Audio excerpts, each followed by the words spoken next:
Good morning, everybody. Welcome back to ShortSalePowerHour.com. Today we are live from Tempe, Arizona. What? What happened to Gila Bend? I know you liked Gila Bend. You love standing out in the rain. Gila Bend's one of our favorite little, well, I'm just going to call it what it is. It's a bathroom stop on the way to San Diego or the way home. It is. I've gone to the bathroom at the Texaco, the McDonald's. The Loves. Dairy Queen. Oh, wait, I don't think that was his bathroom at Dairy Queen. I'm not sure. Anyway, they probably don't care about that. Doesn't matter. Anyway. We're here. We told you guys yesterday we're going to be talking about what we call the first 30 days of negotiations and how it sets you up for success in everything you're doing in a short sale. So we're going to break that down for you over the next few episodes and really go deep into that. Yeah. For those of you that haven't watched, we filmed some episodes, man. It's probably been 30, 45 days ago on lead generation and lead conversion. Yeah. And we talked about the steps we take a prospect through, and we even talked about the listing and that sort of thing. Charlie Brown made the appearance. Charlie Brown made an appearance. So we've done all that in the past. I encourage you to go search for those on our site and find those.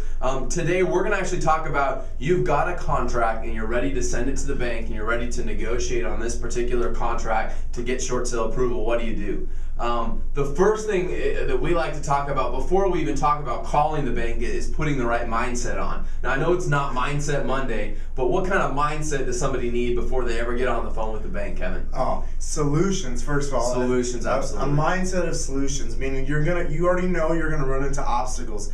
That's the business we're in. Let's just be okay with that and not complain about it. Are we okay there? Yep. Okay, so we're looking for solutions, meaning every single phone call I ever make in this transaction, from the first one of, hey, where do I send this borrower's authorization and short sale package to the last one when you're closing the deal, you're asking questions and being what I call a detective. Looking to find all the answers that's going to help you out. And the other mindset, as you watch the next few episodes and hear us talk about this, we're going to come from a mindset of thinking with the end in mind. Meaning that every call has a purpose to it. Kevin and I aren't just looking to make 9 different phone calls to find out information. We're looking to basically make that as purposeful as possible and always think with the end in mind. So we may ask for a fax and phone number on an initial call that we won't need for 2 or 3 months down the road, but we're going to gather that information so that we're making purposeful calls. I might also ask, how does this process work with this particular bank? Not that I need this right this second, but I'm going to need to know. And in fact, I may ask that a few times, whether I've worked with this bank or not, because again, I'm trying to understand everything about this bank and how to work through the system the most efficient way possible. And as we know, teaching so many classes and having done so many short sales, is you're going to get a ton of different answers. Be okay with that. But you're going to get some answers that start to line up, and as you get the answers that line up, you can kind of put the pieces of the puzzle together and kind of get a better understanding of how this process is actually going to work with this bank. Yeah. Play detective, guys. That's what we're going to tell you. That's a key. We actually need to go back in time before we even talk about submitting the offer in, because Kevin and I forgot to insert this in. Imagine that.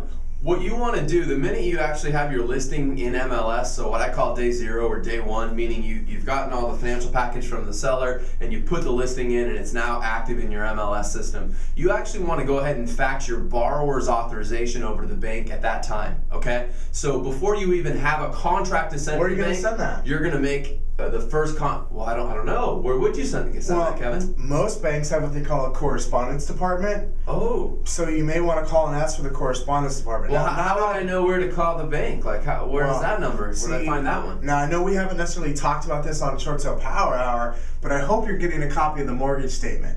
Yes. And the mortgage statement. In fact, we did talk about it, though. Some months ago we did. Short Sale Power Hour. I know we have in our local classes.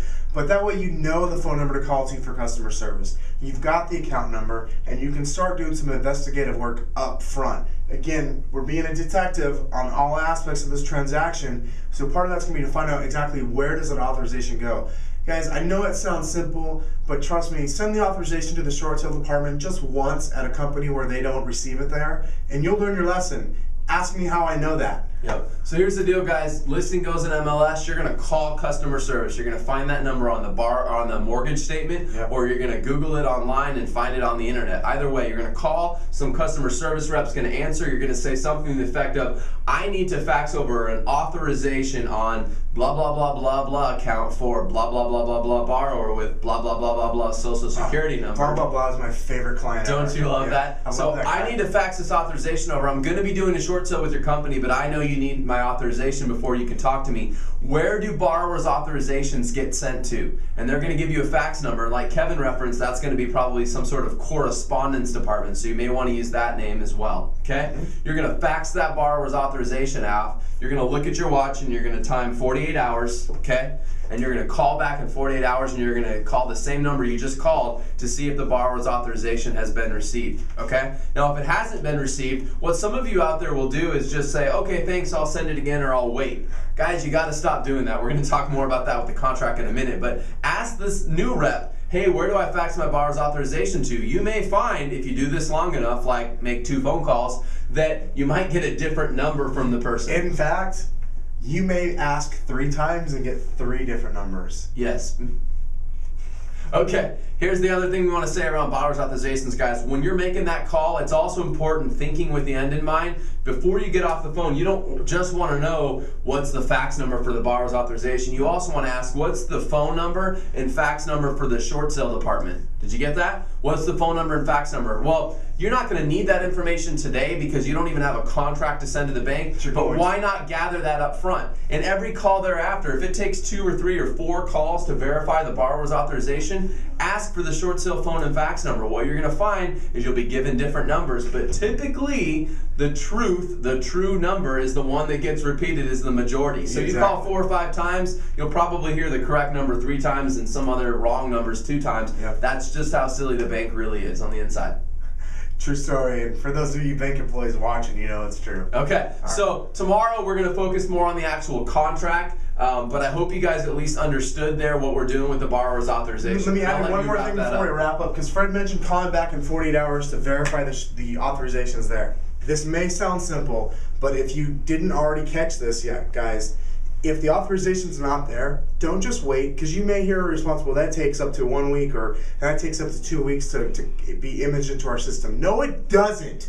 Send it again. In fact, if you have to send it 5 more times that day, then send it multiple times. Do not allow them to keep putting you off because they haven't imaged it into their system, okay? Just a quick tip. I know that's probably very, very, very low level stuff for some of you, but for some of you who are just really getting into short sales, that could be a tip that could save you a lot of time. So we're gonna wrap it up like we always do. Ooh, one more tip. Sorry, Kevin, this episode's gone long, but we just gave away lots of good information. It's not good enough just to call and make sure they received your authorization. That's only part 1. Good call. Part 2 is to document what day they received your authorization. What day did you receive it? And you notate that in your file. The reason is 3 months later when you're negotiating the short sale and all of a sudden they don't have a borrower's authorization on file and you're in the middle of the short sale and this is the most annoying thing that could ever happen to you, you've got to document what day they originally received it so you can tell the stupid bank person that can't find it 3 months later what day it was initially received on. So maybe if they're smart enough or they're one of the smarter monkeys, they can go into their system and they can identify by looking in the status notes that yes, it really was received that day. Now I'll let you clean up everything I just said. No, that's it. I'm not going to clean up any of the politically incorrectness because I love it. But one last tip on that. Don't just ask what day it was received. Verify the name and number of the screen in their system where that person found that authorization.